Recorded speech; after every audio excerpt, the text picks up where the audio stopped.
Today we are going to witness one of the most dramatic moments in all of biblical history, the moment when the mighty kingdom of Israel, the kingdom that had reached its peak of glory under Solomon, was torn in two. We will walk through the golden age of Solomon, when peace covered the land and the glory of God filled the temple. We will see how wealth and foreign wives slowly led the wisest man on earth into darkness. We will stand on the road outside Jerusalem when the prophet Ahijah delivered God's message to Jeroboam. And we will be there at Shechem when a young king's foolish words shattered a nation forever. So settle in, pay close attention, and let us begin this incredible journey through the Word of God.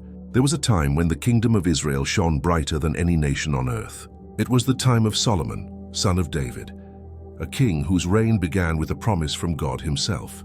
When Solomon became king, he went to Gibeon to offer sacrifices, for that was the most important high place at the time. And there, during the night, the Lord appeared to Solomon in a dream. 1 Kings chapter 3, verses 5 through 9, tells us that God said, "Ask for whatever you want me to give you." Solomon could have asked for anything: riches, long life, the death of his enemies. But Solomon said, "I am only a little child and do not know how to carry out my duties. Your servant is here among the people you have chosen, a great people, too numerous to count or number. So give your servant a discerning heart to govern your people and to distinguish between right and wrong." God was pleased with this request.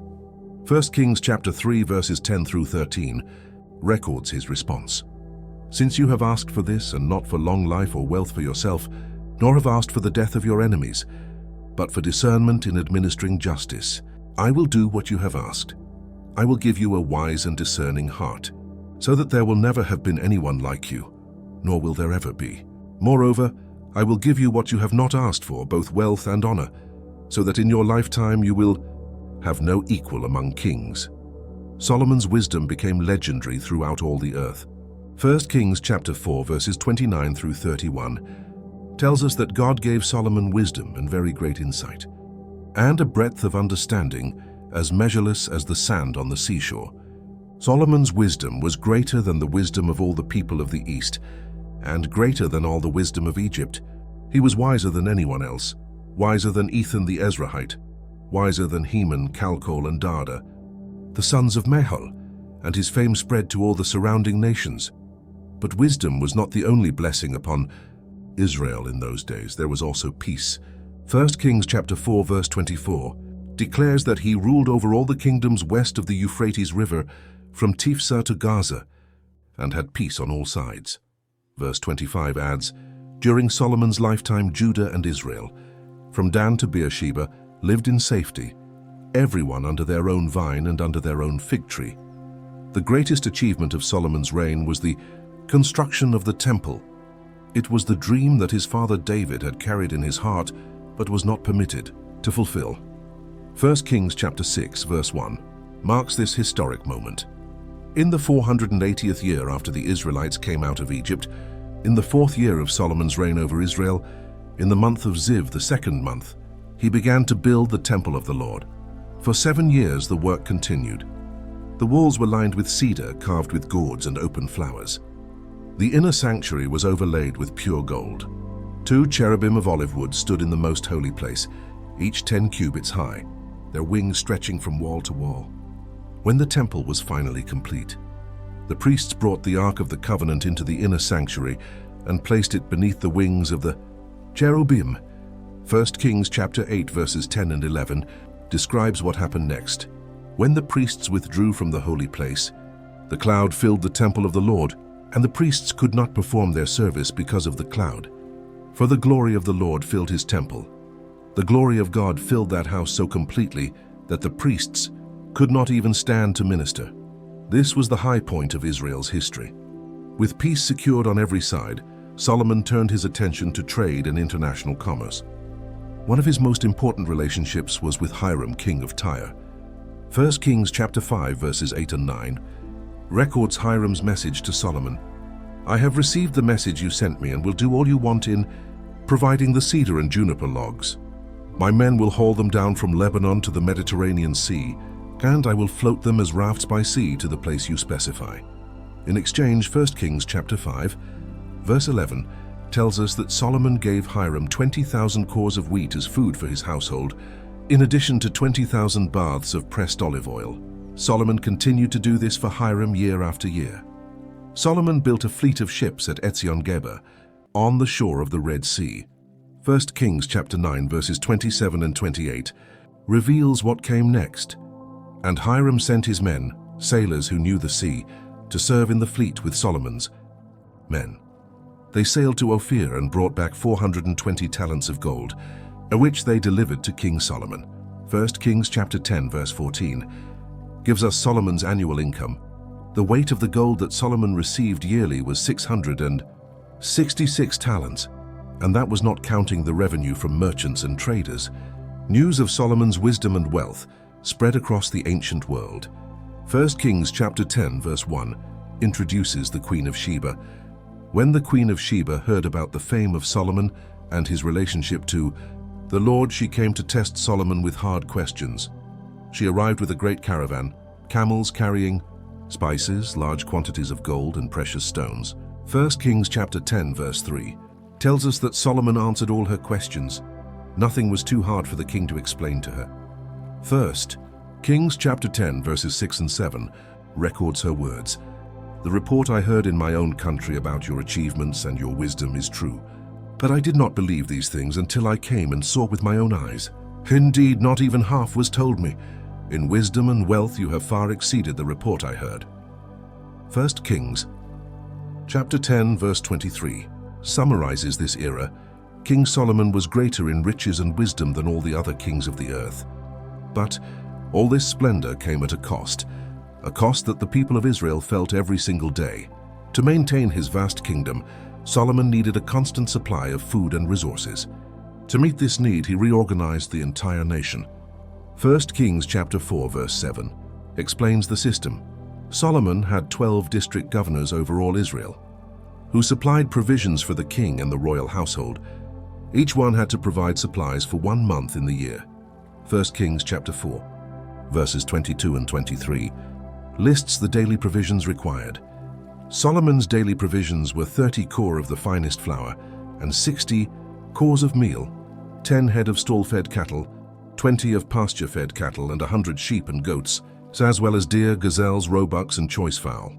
Every single day, 30 cores of fine flour, 60 cores of meal, 10 stall-fed cattle, 20 pasture-fed cattle, 100 sheep and goats, plus deer, gazelles, roebucks, and choice birds. This was the daily requirement day after day, month after month, year after year. 1 Kings chapter 4 verse 27 confirms the district governors, each in his month, supplied provisions for King Solomon and all who came to the king's table. They saw to it that nothing was lacking. 1 Kings chapter 4 verse 28 adds another requirement. They also brought to the proper place their quotas of barley and straw for the chariot, horses and the other horses.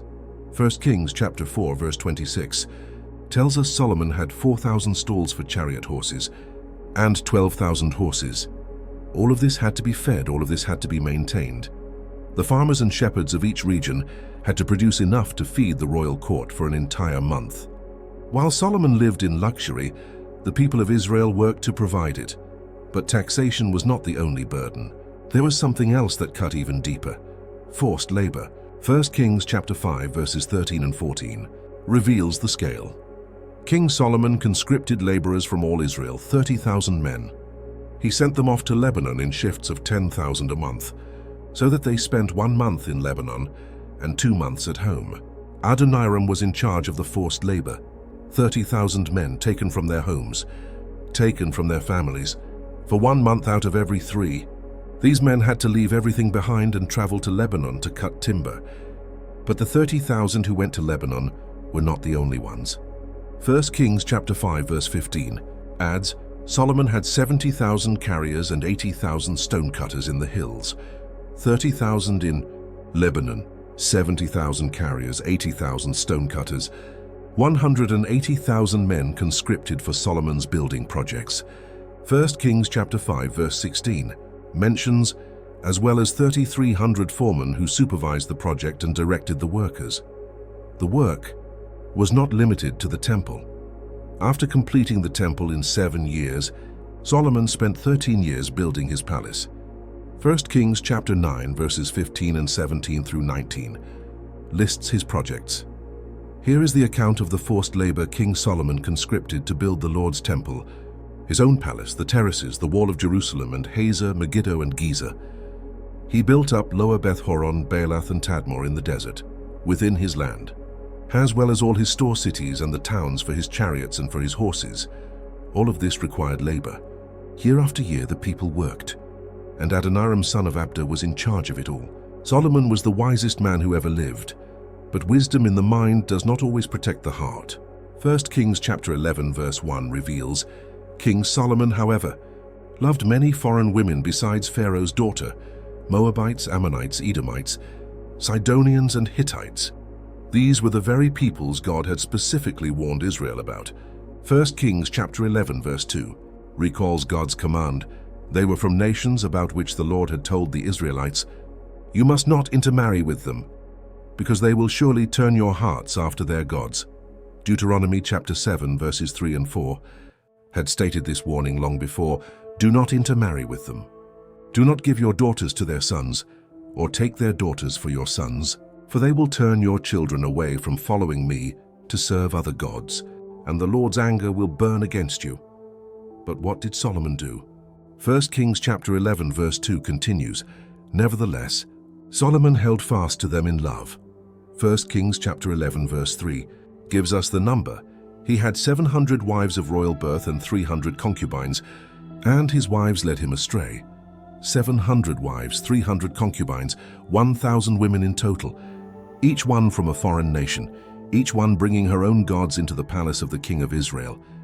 And they led him astray. The change did not happen overnight, it was gradual. As the years passed, as Solomon grew older, his heart began to shift. 1 Kings chapter 11 verse 4 describes this transformation. As Solomon grew old, his wives turned his heart after other gods, and his heart was not fully devoted to the Lord his God, as the heart of David his father had been. There was a time when Solomon's heart belonged entirely to the Lord, when he built the temple, when he prayed that prayer of dedication, when the glory of God filled the sanctuary. But now in his old age his heart was divided. 1 Kings chapter 11 verse 5 names these gods. He followed Ashtoreth, the goddess of the Sidonians, and Molech, the detestable god of the Ammonites. Ashtoreth, the goddess of the Sidonians, and Molech, the detestable god of the Ammonites, whose worship involved the sacrifice of children. 1 Kings chapter 11 verse 6 delivers the verdict. So Solomon did evil in the eyes of the Lord. He did not follow the Lord completely, as David his father had done. Solomon did not just worship these gods privately, he built places for them. 1 Kings chapter 11 verse 7 tells us, on a hill east of Jerusalem, Solomon built a high place for Chemosh, the detestable god of Moab, and for Molech, the detestable god of the Ammonites. A hill east of Jerusalem, the Mount of Olives, the very hills that overlooked the temple of the Lord. 1 Kings chapter 11 verse 8 adds, he did the same for all his foreign wives, who burned incense and offered sacrifices to their gods. The hills around Jerusalem became filled with high places and altars to every idol imaginable. The city that housed the temple of the living God was now surrounded by the worship of false gods. God had been patient, God had been gracious, but Solomon had crossed the line. 1 Kings chapter 11 verse 9 reveals God's response. The Lord became angry with Solomon because his heart had turned away from the Lord, the God of Israel, who had appeared to him twice. God had appeared to Solomon twice, once at Gibeon, once after the temple was completed. 1 Kings chapter 9 verses 4 and 5 records what God said on that second occasion. As for you, if you walk before me faithfully with integrity of heart and uprightness, as David your father did, and do all I command and observe my decrees and laws, I will establish your royal throne over Israel forever. But God also gave a warning. 1 Kings chapter 9 verses 6 and 7. But if you or your descendants turn away from me and do not observe the commands and decrees I have given you, and go off to serve other gods and worship them, then I will cut off Israel from the land I have given them, and will reject this temple I have consecrated for my name. 1 Kings chapter 11 verse 10 confirms, although he had forbidden Solomon to follow other gods, Solomon did not keep the Lord's command. 1 Kings chapter 11 verses 11 through 13 records God's pronouncement. So the Lord said to Solomon, "Since this is your attitude and you have not kept my covenant and my decrees which I commanded you, I will most certainly tear the kingdom away from you and give it to one of your subordinates. Nevertheless, for the sake of David your father, I will not do it during your lifetime. I will tear it out of the hand of your son. Yet I will not tear the whole kingdom from him, but will give him one tribe for the sake of David my servant and for the sake of Jerusalem, which I have chosen. The kingdom would be torn away. For David's sake it would not happen during Solomon's lifetime, and the kingdom would not be entirely taken. One tribe would remain, but the judgment was certain.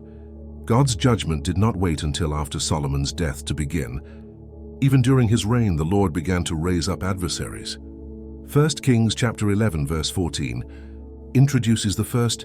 Then the Lord raised up against Solomon an adversary, Hadad the Edomite, from the royal line of Edom. 1 Kings chapter 11 verses 15 through 17 tells us, earlier when David was fighting with Edom, Joab, the commander of the army, who had gone up to bury the dead, had struck down all the men in Edom. Joab and all the Israelites stayed there for 6 months, until they had destroyed all the men in Edom. But Hadad, still only a boy, fled to Egypt with some Edomite officials who had served his father. 1 Kings chapter 11 verse 18 continues, they set out from Midian and went to Paran. Then taking men from Paran with them, they went to Egypt, to Pharaoh king of Egypt, who gave Hadad a house and land and provided him with food.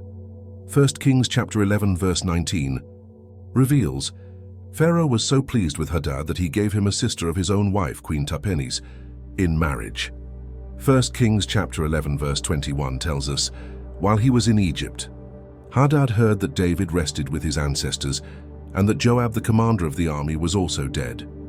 Then Hadad said to Pharaoh, "Let me go that I may return to my own country." And so Hadad returned to Edom, and he became a thorn in Solomon's side. 1 Kings chapter 11 verse 23 introduces another adversary. And God raised up against Solomon another adversary, Rezon son of Eliada, who had fled from his master, Hadadezer king of Zobah. 1 Kings chapter 11 verses 24 and 25 describe, when David destroyed Zobah's army, Rezon gathered a band of men around him and became their leader. They went to Damascus, where they settled and took control. Rezon was Israel's adversary as long as Solomon lived, adding to the trouble caused by Hadad. So Rezon ruled in Aram and was hostile toward Israel. In the south, Hadad the Edomite. In the north, Rezon in Damascus. The peace that had defined Solomon's early reign was breaking down. And it was the Lord himself who had raised up these adversaries against the king, who had turned away from him.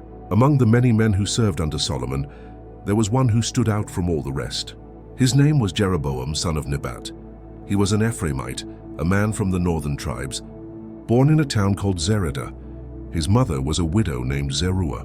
1 Kings chapter 11 verse 28 tells us about this man.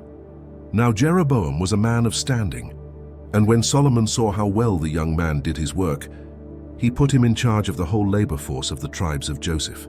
Jeroboam was not born into royalty. He was not from the tribe of Judah. He had no claim to the throne of David, but he was a man of great ability. He worked hard, he got things done, and Solomon noticed. Of all the positions Solomon could have given him, he chose one of the most important and most difficult, the labor force of the tribes of Joseph. This meant the forced labor of Ephraim and Manasseh, two of the largest and most influential tribes in the north. These were the tribes that had carried the heaviest burden under Solomon's building projects.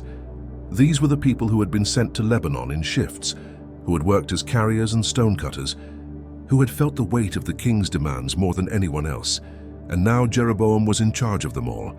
It was a position of great power, but it was also a position that put Jeroboam in direct contact with the suffering of his own people. Every day he saw the men taken from their homes. Every day he heard their complaints. Every day he felt the tension growing between the northern tribes and the house of David in Jerusalem. Jeroboam did his work well. He was efficient. He was capable. Solomon trusted him. But something was about to happen that would change everything. Something that neither Solomon nor Jeroboam could have predicted. God was about to intervene. One day, Jeroboam left Jerusalem and went out into the open country. He was alone on the road, walking outside the city, when he met a man he had never seen before. 1 Kings chapter 11, verses 29 and 30 describes this encounter. About that time Jeroboam was going out of Jerusalem, and Ahijah the prophet of Shiloh met him on the way, wearing a new cloak. The two of them were alone out in the country. Ahijah was a prophet. He came from Shiloh, the place where the tabernacle had once stood, the place where Samuel had served as a boy, the place that held deep significance in Israel's history. And on this day Ahijah was wearing a new cloak, a new garment. It was not worn or old, it was fresh and whole. What happened next was dramatic and unforgettable. 1 Kings chapter 11, verse 30 continues, "And Ahijah took hold of the new cloak he was wearing and tore it into 12 pieces. Ahijah grabbed his own new cloak and ripped it apart, not into 2 pieces, not into a few pieces, into 12 pieces, one for each tribe of Israel. Then came the command." 1 Kings chapter 11, verse 31 records, "Then he said to Jeroboam, 'Take 10 pieces for yourself, for this is what the Lord, the God of Israel, says. See, I am going to tear the kingdom out of Solomon's hand and give you 10 tribes. Take 10 pieces, 10 tribes." God was going to tear the kingdom away from Solomon and give the majority of it to Jeroboam, this servant, this overseer of forced labor, this man from Ephraim. 1 Kings chapter 11, verse 32 explains why not all 12. "But for the sake of my servant David and the city of Jerusalem, which I have chosen out of all the tribes of Israel, he will have one tribe. One tribe would remain with Solomon's family for David's sake, for Jerusalem's sake, but only one."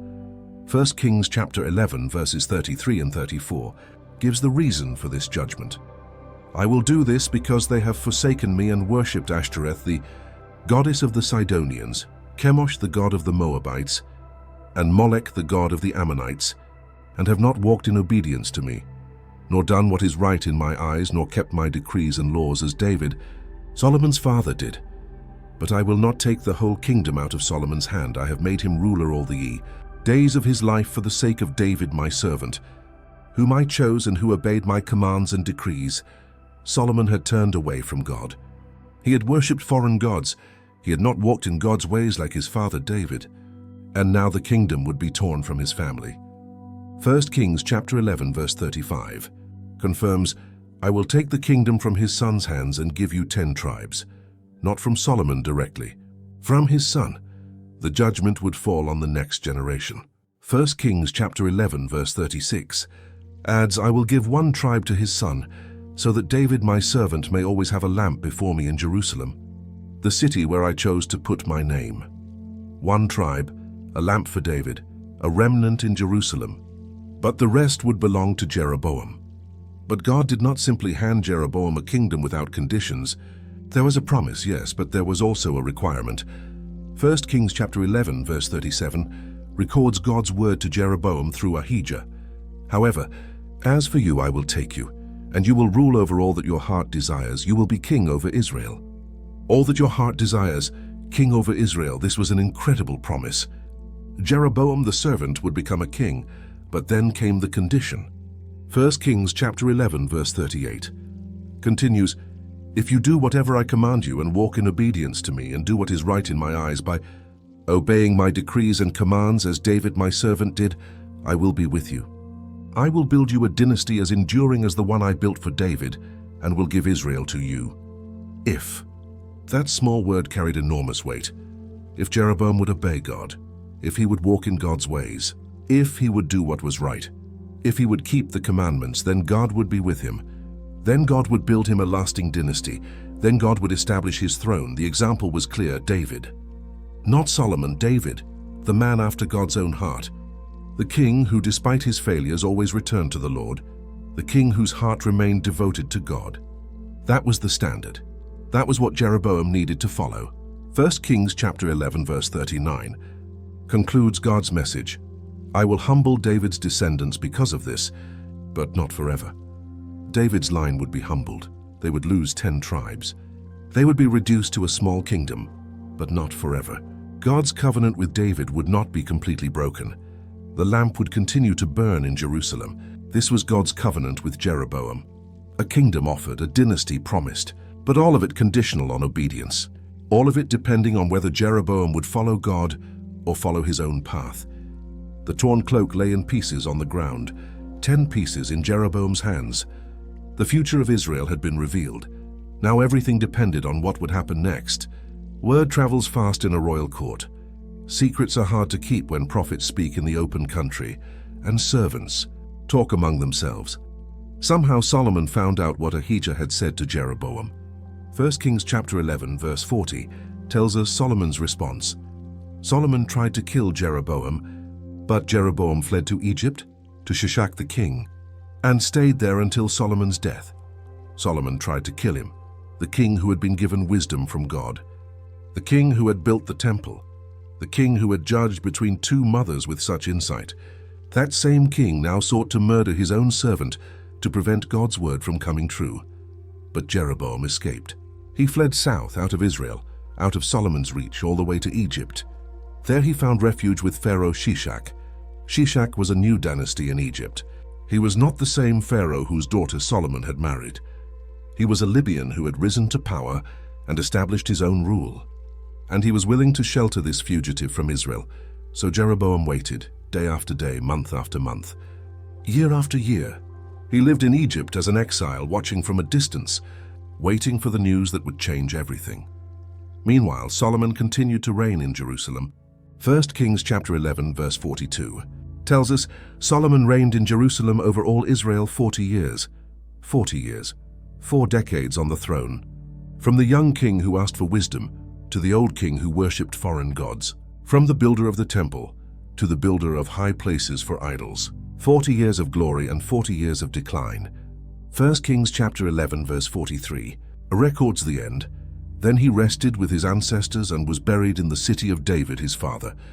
And Rehoboam his son succeeded him as king. Solomon was dead. Rehoboam his son took the throne.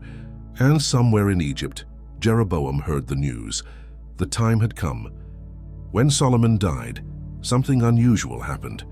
The people did not simply accept Rehoboam as king in Jerusalem. Instead, all Israel gathered at a place called Shechem. 1 Kings chapter 12 verse 1 tells us, Rehoboam went to Shechem, for all Israel had gone there to make him king. Shechem, this was not a random choice. This was an ancient city with deep meaning for Israel. It was at Shechem that God first appeared to Abraham when he entered the Promised Land. Genesis chapter 12 verse 6 tells us that Abram traveled through the land as far as the site of the great tree of Moreh at Shechem. And verse 7 adds, the Lord appeared to Abram and said, to your offspring I will give this land. It was at Shechem that Jacob bought a piece of land and set up an altar. It was at Shechem that Joseph's bones were eventually buried after the Israelites left Egypt. And it was at Shechem that Joshua gathered all the tribes of Israel for the renewal of the covenant. Joshua chapter 24 verse 1 records, then Joshua assembled all the tribes of Israel at Shechem. Shechem was a place of covenant, a place of decision, a place where the tribes came together to make commitments before God. And now all Israel had gathered there again, not in Jerusalem, not in the city of David, in Shechem, in the heart of the northern territory. 1 Kings chapter 12 verse 2 and 3 continues, when Jeroboam son of Nebat heard this, he was still in Egypt where he had fled from King Solomon. He returned from Egypt. So they sent for Jeroboam, and he and the whole assembly of Israel went to Rehoboam. Jeroboam came back. After all those years in exile, he returned to his homeland, and he did not come alone. The whole assembly of Israel stood with him. He became their spokesman, their representative, the one who would speak on their behalf.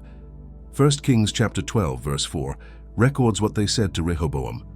Your father put a heavy yoke on us, but now lighten the harsh labor and the heavy yoke he put on us, and we will serve you. This was their request, simple and direct. Your father made our lives hard. The labor was harsh, the taxation was heavy. Lighten the load and we will serve you. We will be loyal, we will accept you as king, just give us relief. The people had not come to rebel. They had not come to reject the house of David. They had come with a petition, a reasonable request, a plea for mercy from the new king. Everything depended on how Rehoboam would answer. Rehoboam did not answer immediately. 1 Kings chapter 12 verse 5 tells us, Rehoboam answered, go away for 3 days and then come back to me. So the people went away. 3 days. He asked for time to think, time to consider, time to seek counsel. This was wise. A decision of this magnitude should not be made hastily. 1 Kings chapter 12 verses 6 and 7 describes his first consultation. Then King Rehoboam consulted the elders who had served his father Solomon during his lifetime.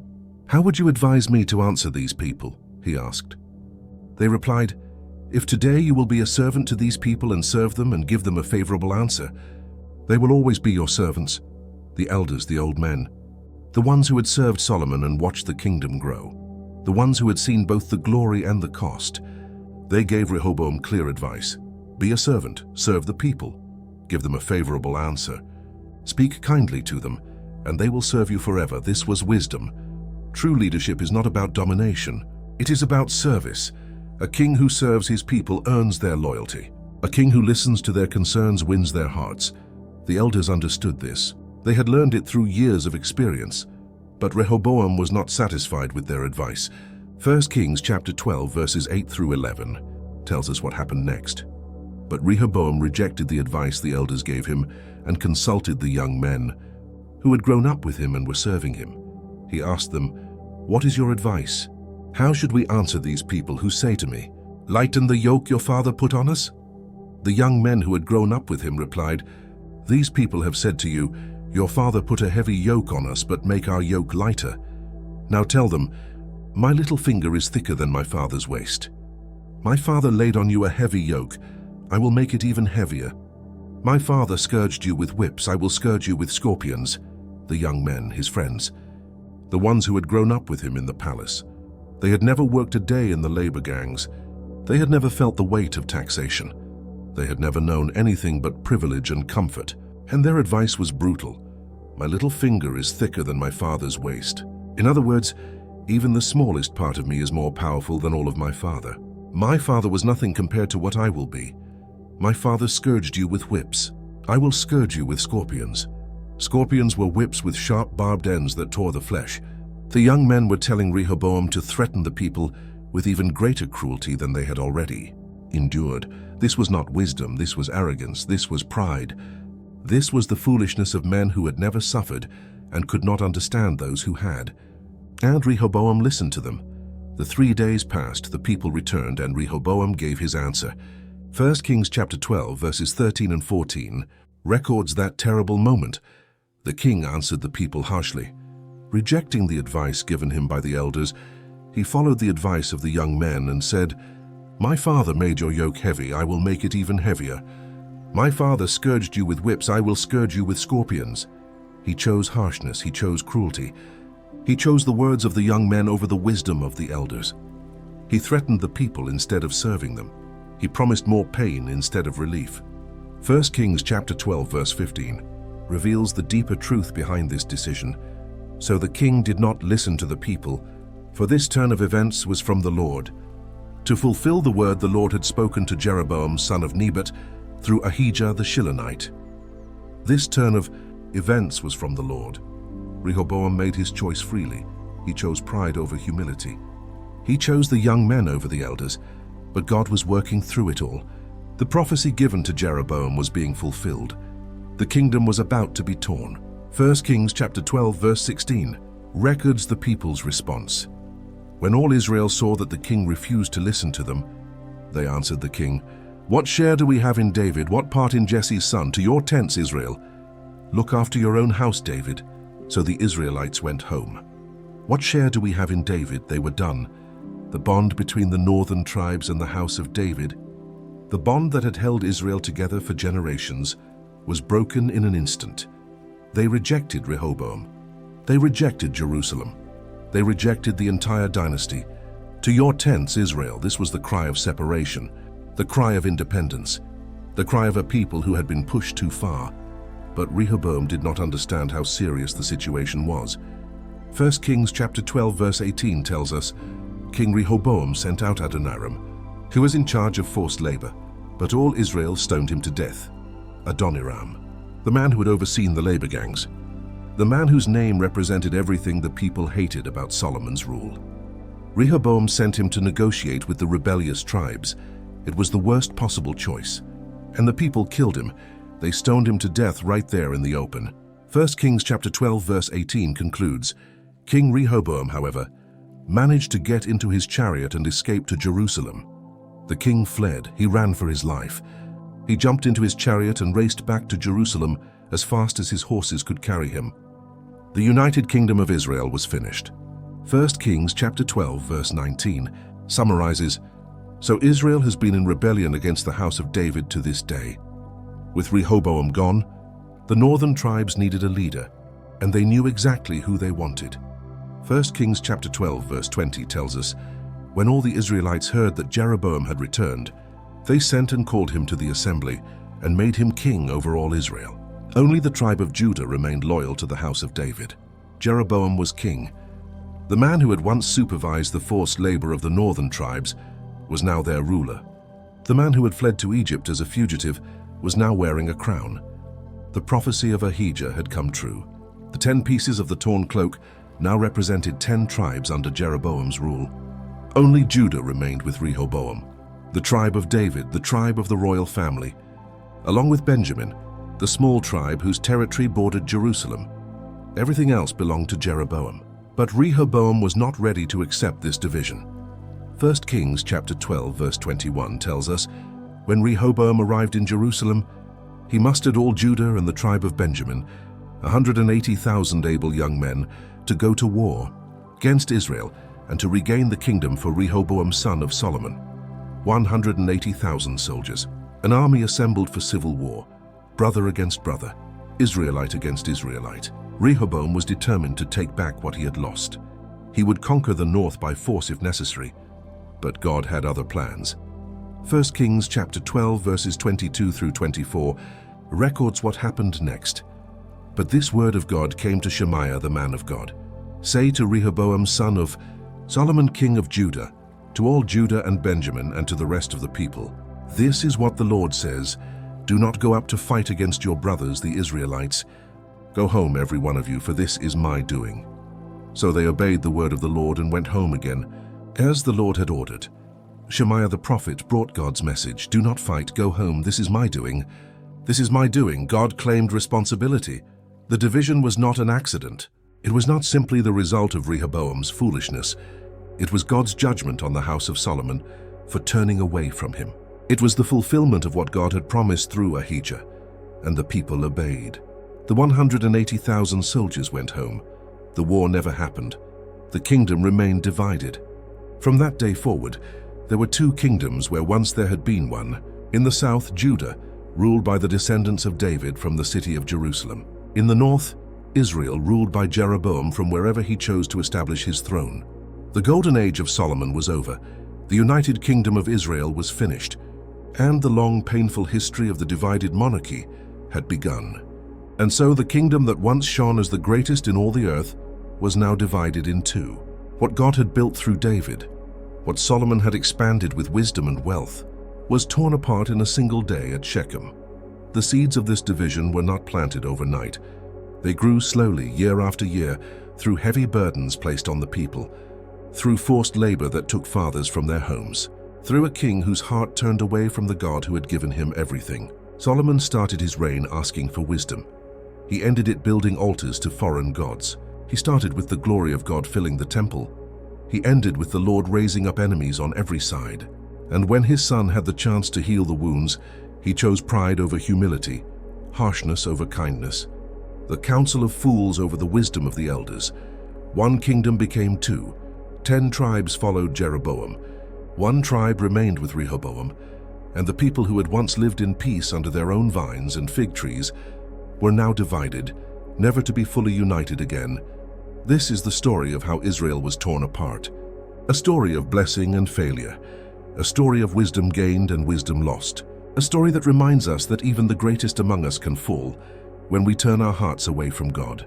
If this story touched your heart, if you learned something new today, take a moment to subscribe to this channel and turn on the notification bell so you never miss another video. Share this message with someone who needs to hear it. Send it to a friend, a family member, someone who loves the stories of the Bible as much as you do. Your support helps us continue bringing these powerful stories to life. Together we can share the Word of God with people all around the world. Thank you for watching. And until next time, may you walk in the ways of the Lord all the days of your life.